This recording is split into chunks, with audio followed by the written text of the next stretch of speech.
Well, hi guys, Louie here. Welcome to the weekend. What a week it has been. Today I'm going to answer a subscriber's question, and the question was a very broad question. It was, what silver coins or rounds are more collectible? And I've got a variety of stuff sitting out here on the desk. As we go through some of this silver, I'm going to break it down to start off with the three M's. Let's include some poured silver in this example. I think you can see all that. I'm going to break it down to what I would call the three M's: mint, mintage, and maximum eye appeal. Okay, and all three of these things come into play when you pick a coin or a round that can appreciate more. You might also ask, would sovereign coins have a better chance of appreciating than plain bullion? And my answer to that would be no, not really. If you look at the three M's, the mint, the mintage, and the maximum eye appeal, you'll find that basic rounds and bars can do just as well as sovereign coins. Here is an issue from the Royal Mint, these 007 bars, which are not sovereign. They are not monetary. With the monetary value of some of these coins, is basically just kind of the excitement around the edges of the thing. If you go into a bank and you try to cash in some of these coins, you take a Britannia. What does it have? A 1 pound or a 2 pound face value. Take that into the bank. They're supposed to be able to cash that. Not that you would, but chances are you would not be able to cash it in. And chances are also that the monetary value on sovereign coins, I'm talking about semi-numismatic modern coins, the monetary value on those will never be realized and doesn't really present any kind of a safety net for you, because more and more mints are saying that monetary values only apply to circulating coins. So don't think that a monetary value actually protects you, and it's often so low that it's really irrelevant. But even bars are around. Sovereign coins or rounds can appreciate equally in my experience. So going back to the first M, the mint, you want to stay with the bigger mints. They will have a larger following. They will be trusted depending on the quality, their reputation for quality, and you'll just have a better chance of resale if you are collecting coins from mints that are known. Now, there are smaller mints that sometimes can produce really, nice coins that can have appreciation. That's a Comsco Tiger, the Korean mint. But sometimes also these mints can be hot for a couple of years and then fade, and leave you with less than you had desired. I'd say stay with the bigger mints. Of course, the Perth mint is really probably the top mint in the world in terms of quality and thoughtfulness. And it used to be priced. I see the Perth mint has raised their prices considerably, but you used to be able to buy a Kookaburra, for example, for $4 or $5 over spot. You used to be able to buy a koala for the same. Of course, they had the very popular Lunar series, and a lot of people collected Lunar 1, made a lot of money on that. Lunar 2 made a little money on that.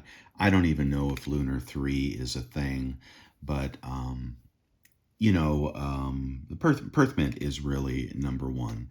Of course, then you have other mints like the Royal Canadian Mint.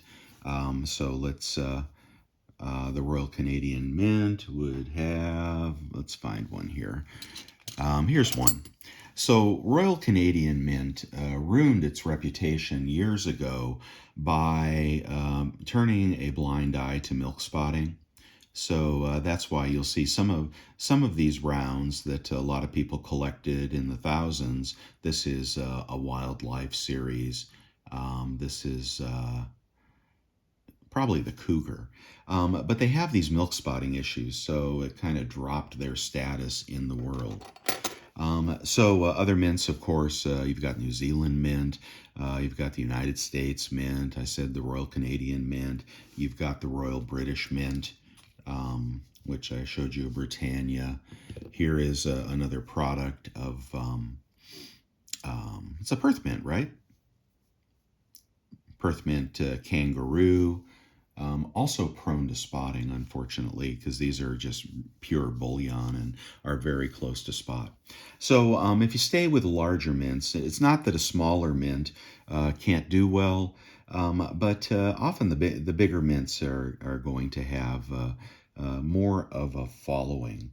If you look at private mints, so well, if you look at the other kind of a mint that exists would be something like well, something like this. Here's a Godzilla. I believe that is a coin that is produced by Apmex, and Godzilla versus King Kong. It was the flavor of the day. A little pop and then a drop. This is actually worth $2, and it is the Niue mint. Now, of course, nobody's going to go to Niue and try to cash this in for $2, nor could you if you tried. But big bullion retailers will commission countries to use their images and their flags and whatnot to create sovereign coins with a dollar value. And here is an example where this is actually a sovereign coin, but it's completely meaningless that it's a sovereign coin, currency of Niue. A province of Great Britain, I think. I could be wrong about that.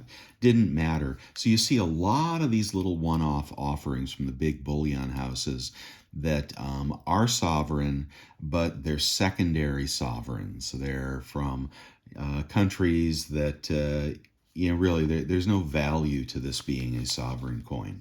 Okay, but yet it is a sovereign coin, and some people prefer that. There may be tax advantages. I'm not sure. Maybe this goes into your your IRA, your bullion IRA, easier. I couldn't speak to that offhand, but you generally want to stay away from those as well. Let's get off the mint topic. I don't want to make this a really long video. Let's move on to the second M, which is mintage. Okay, so something like the tigers, the Korean tigers, may have been minted in pretty low mintages, which is why I bought a few of those, as well as the gold. But again, it's a secondary mint, so you're going to have that push-pull between popularity of mint and mintage. But when you look at coins and rounds that appreciate more greatly, mintage is always a factor. All right, and if it is a super popular coin, this is the collector, the completer coin from the Queen's Beast series. Last in the series, it is British. If it's a super popular series and coin series or and coin, then the mintage can be a little higher. I forget what the mintage was on these. It was 50,000 or 100,000. But this was a coin that I'm pretty sure it's a coin. Yeah. This is a coin that pretty much everybody needed for their Queen's Beast collection. Everyone I know collected Queen's Beasts, and some of us collected multiples and tubes and tubes. They did really well. It was a really, really super popular bullion series from the Royal Mint. So something like this, everyone is going to want. The mintage could be a little higher, and these, I think these went up at least 50% in price. They have a 10 ounce, they have a kilo. Just a super popular coin. And if they come out at a reasonable premium, definitely worth scooping up stuff like this. If you resell, if you don't resell, I'm not sure why you're buying collectible coins, maybe just to pass them down. But that's an example where the mintage could be a little higher. Here's another example. Now here we're going to break the rule, and this is Apmex. This is the Black Flag Tuvalu series. Now, I said, don't collect private retailer like Apmex, secondary mint. or country coins. Well, here's an example where they just got it right. Okay, the mintage on the Black Flag series was super low. It is a sovereign coin, and it was, I believe, exclusive to AppMix. The first one in the series came out dirt cheap, and everyone ignored it, as they often do. And then by the second or third, everybody said, I got to get me one of those pirate rounds. And these popped up in value, I don't know, double, triple. They really did really well. So here I'm breaking the rule, but this was a really low mintage. But a secondary mint, if you would, a privately sanctioned mint operation. But the mintage was low. And the third issue is the third M, maximum eye appeal. Okay, so what did this round have? Well, of course, AppMex is a really well-known retailer, and they have lots of products like this that have done very well. They have as many other products like this, King Kong, that are stinkers. So you really have to know a little bit about what people like. Now, in the third M, the maximum eye appeal. Okay, pirates, pirate ships. You've got skulls, zombies. Dragons. It's really pretty easy to, and I know it's trite, right? That collectors want the really sensational stuff. But we do. I mean, most of us are guys that stack silver and gold, and most of us, like, classic cars and football, and we like our pirates and we like our dragons. And that's just the way that is. So this was a no-brainer, although it breaks the rule of a popular mint, but it had super low mintage and it had maximum eye appeal. I'm going to throw in another one, which would be an S. Is it a series? Is it going to be a series? If it's going to be a one-off, like, a puffin coin or an emu, which, is a dead series. Various series have died. So they meant to be series, but they turned into 1, 2, or 3 years. But if it's going to have legs, it's going to be a popular series. The first coin in the series is often the most collectible. There was an exception for that with the Queen's Beasts, which, here's some Queen's Beasts here. Oh, that's an empty tube.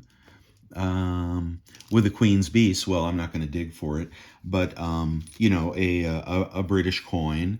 The Queen's Beast actually came out, and the very first one was a 2-ounce bullion coin being sold for pennies over spot. That is really the key, It's going to be highly desirable. It's going to be a good quality mint, and it's going to be really low premium over spot. Less of that these days than there used to be. Now the dealers are raking in higher and higher premiums, and it leaves less meat on the bone, if you would, for the secondary collector. But for the Queen's Beast, I was getting off topic here. The first one was the Lion of England. Well, in that particular series, which I bought a bunch of, the first one, the Lion of England kind of flopped. You know why? Because they produced hundreds of thousands of them. All right, they just flooded the market for as long as they could. I don't know if they hardly ever stopped making the Lion of England. And people got satiated with that round. It didn't appreciate quickly. And then people kind of turned their attention away. Well, then what happened? They followed up with the second coin, or maybe it was the third. I think it was the Griffin. Nobody bought it. Those were mint to demand. So when people stopped buying, they stopped making them, which can also be a good collectible coin because, they're not throwing 50,000 on the market and hoping they sell. Mint to demand, in the case of the Griffin, I think it was the second coin in the Queen's Beast series, the first one.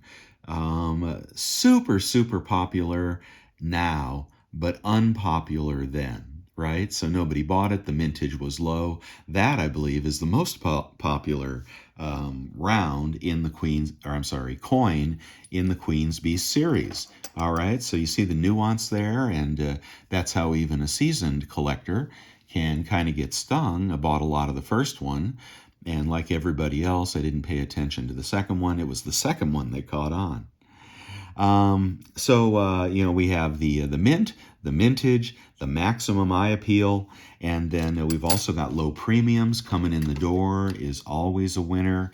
Here's one that I literally bought hundreds of because in the old days, before Provident Metals belonged to the A-Mark Borg, they produced these beautiful series that they were pennies over spot. I mean, maybe a couple dollars. They had limited mintage, or at least it was meant to demand for 1 month, and then they stopped. And they went on for, 8, 10, 12 rounds. They weren't even coins because it doesn't really matter. And then they produced collector boxes when people wanted to show off.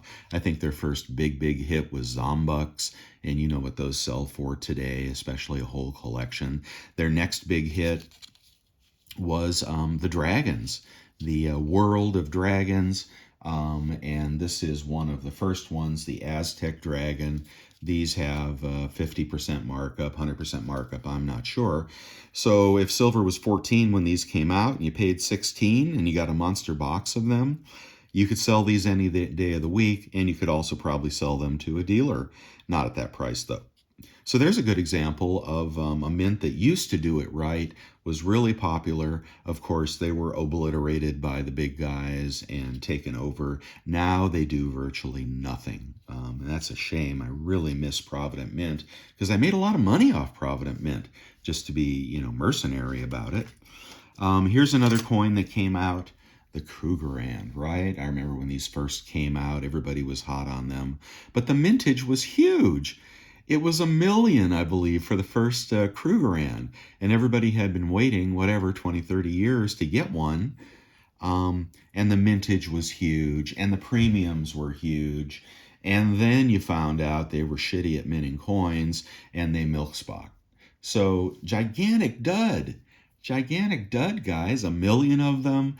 I don't know if they make that many anymore. Quality issues, sovereign coin, but basically just bullion. Melt it if you want. It's not worth anything. Let's move on to something else. I did have a Queen's Beast coin in here.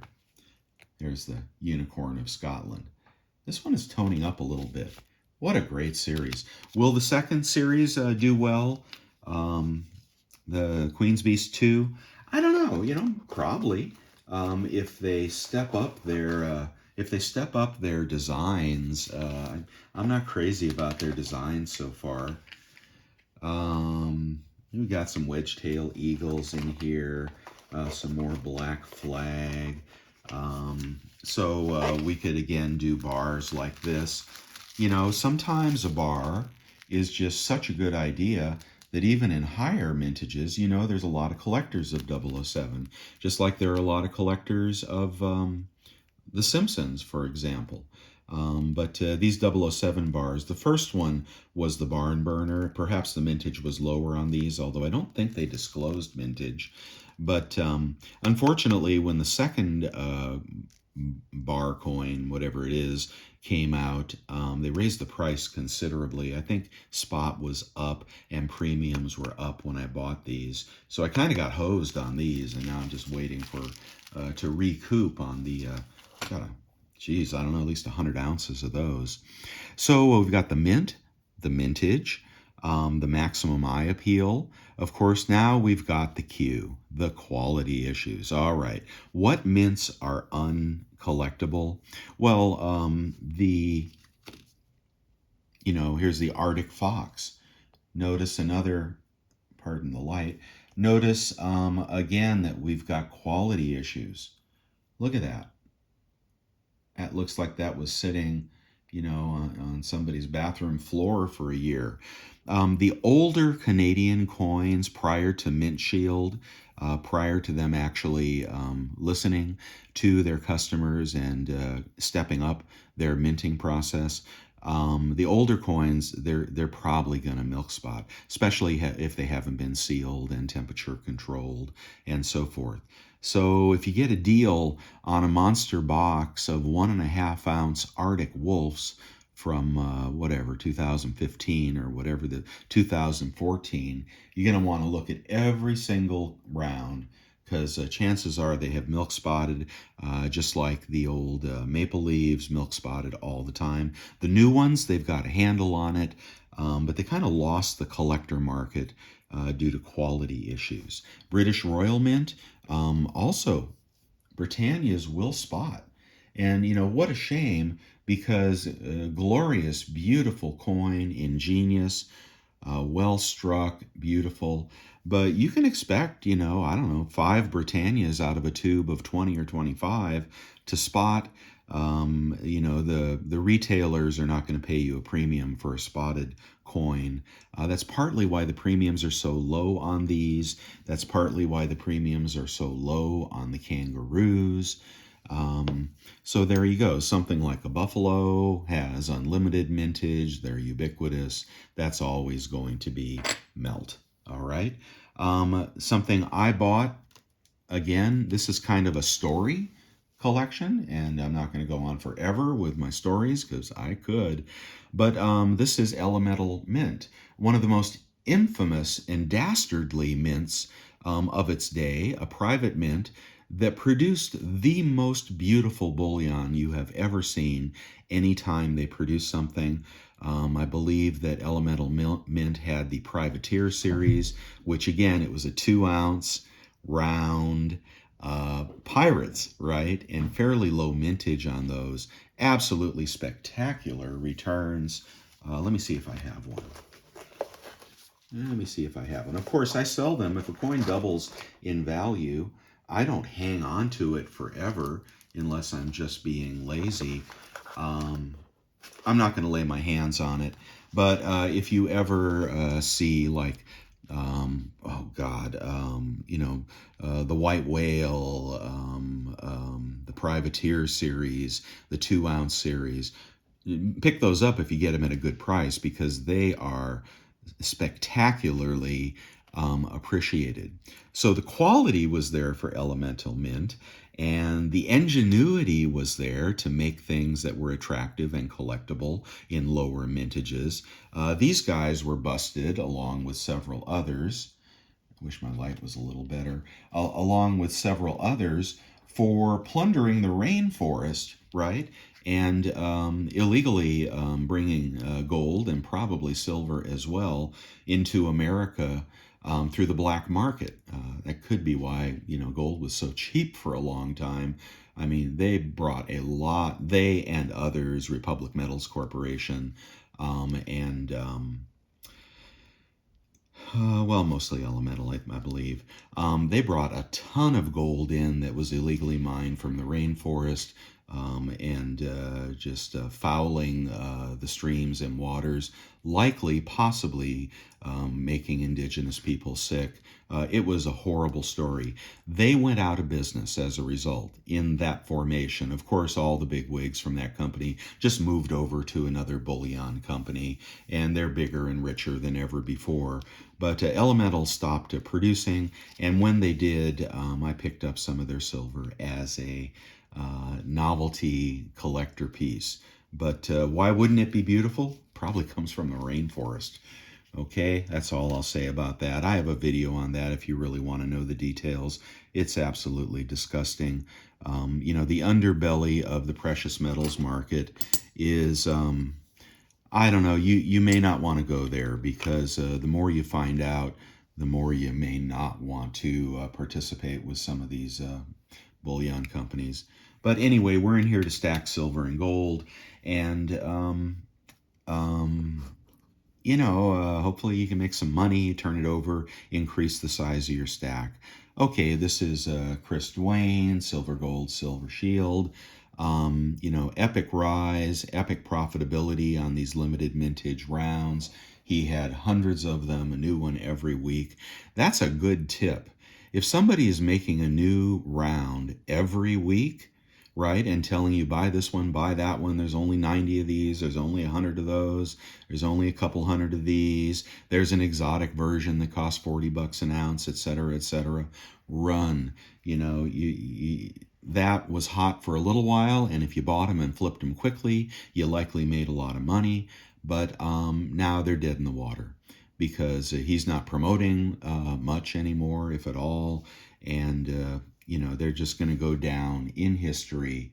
They'll always have value because they're really interesting, and the collection is, really a piece of Americana history. But kind of they hit their top and they came back down.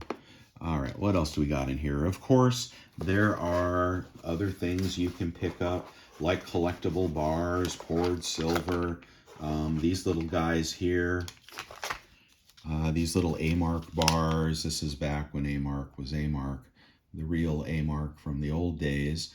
I walked into the LCS one day, and he had these in the melt bin at $2 over. Not one of them. I think I got, I don't know, 60, 80, or 100 of them. That little 1 ounce bar of silver brings 40, 45 bucks. If you get one of the more exotic ones, you could get 100 bucks for it. So if you know your vintage silver, you also may be able to walk out with a deal. Something like this. If Monarch, I don't know if that's Monarch or Atlantis. That's not a coin or a round. It's certainly not sovereign, but there will always be a market for little 4 ounce guns. Are they 4? I think it's a 4 ounce guns, and I think that's Monarch, but I could be wrong. But, if some dealer is liquidating little 4 ounce guns at, $3 over spot, buy them all, because there will always be a market for that cute little guy, right? And skulls, same thing. For those that pour silver, had they only poured skulls, probably would have done really well. This one is also Monarch. That's 3 ounces. I bought a couple dozen of these. That's really going to hold its value because it's a friggin' silver skull. And of course, when you buy them, you don't want to pay more than a couple $3 over spot for them. But some people do. Some people pay high premiums. What do we have in the tube here? That looks like collectible Britannias.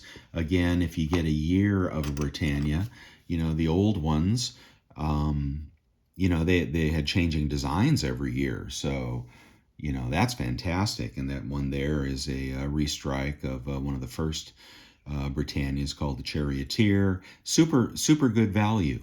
But it could spot, right? So you could find that you buy 10 of those and 4 of them go in the melt bin because they develop a spot. That giant kilo Britannia that I just bought, the 500-pound value, that developed a little milk spot.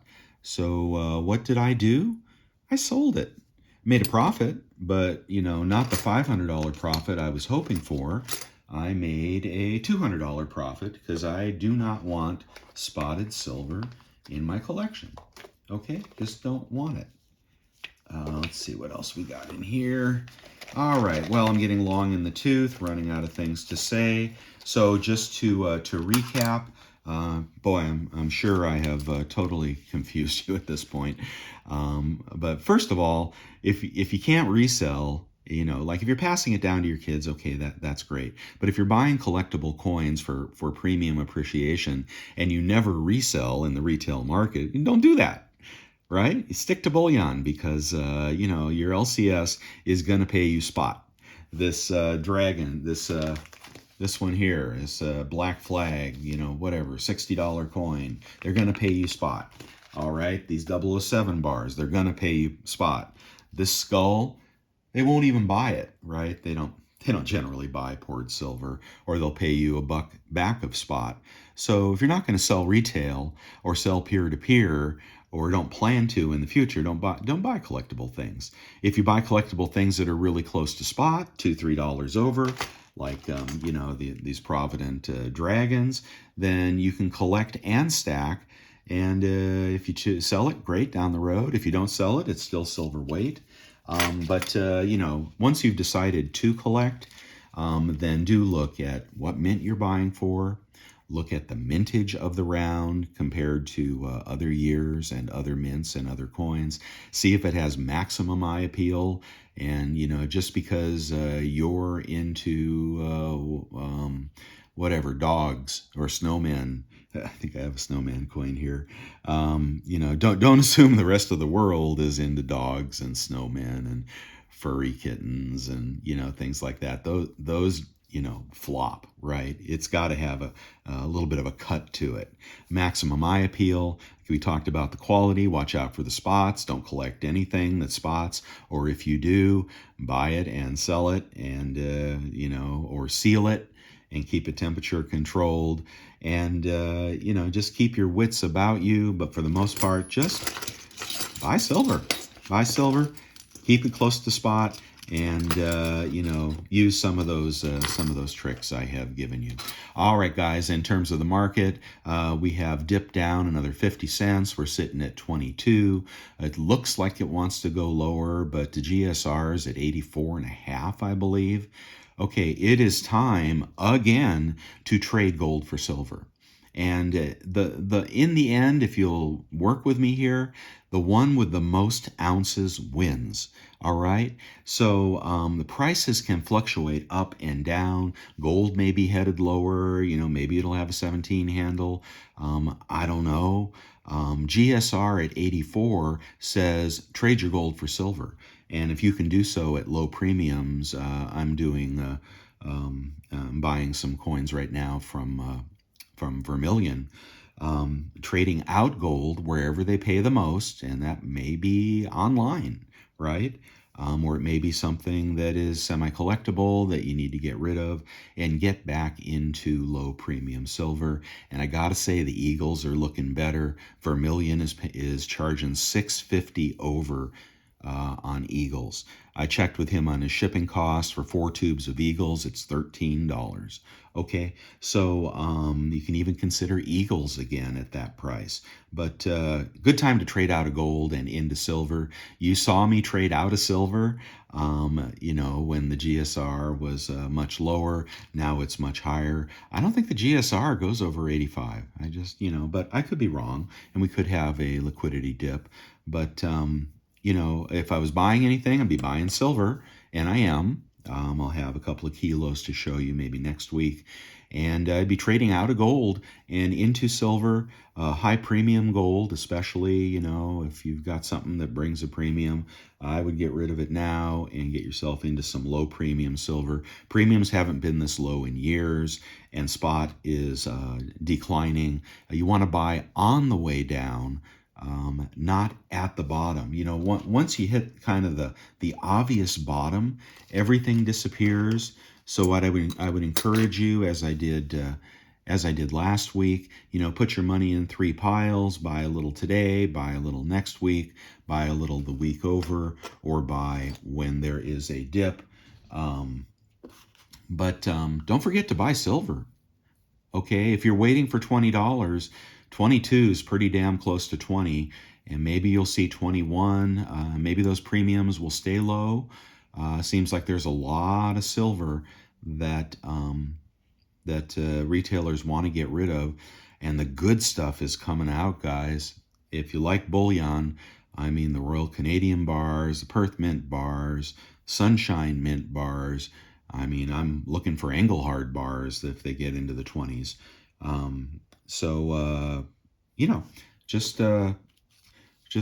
Don't forget to buy down here. We're at a low and possibly going a little lower. This is a item from Gainesville Coins. It's one of their cheaper products, the Mason Mint, secondary mint, lousy quality. But super, super cheap. So you can buy that instead of a Buffalo, but don't think for a minute that that's going to appreciate. Don't think so. Okay, I think that's it. That's my remarks on the market. Yes, I am buying silver right now. If I could, I'd trade gold for silver. I'm expecting prices maybe to dip a little more. I'm not expecting the GSR to go up. So take that and run with it any way you want. All right, hope you have a great weekend, and I'll get back to you next week. And enjoy your weekend. Bye, everybody. Louis out.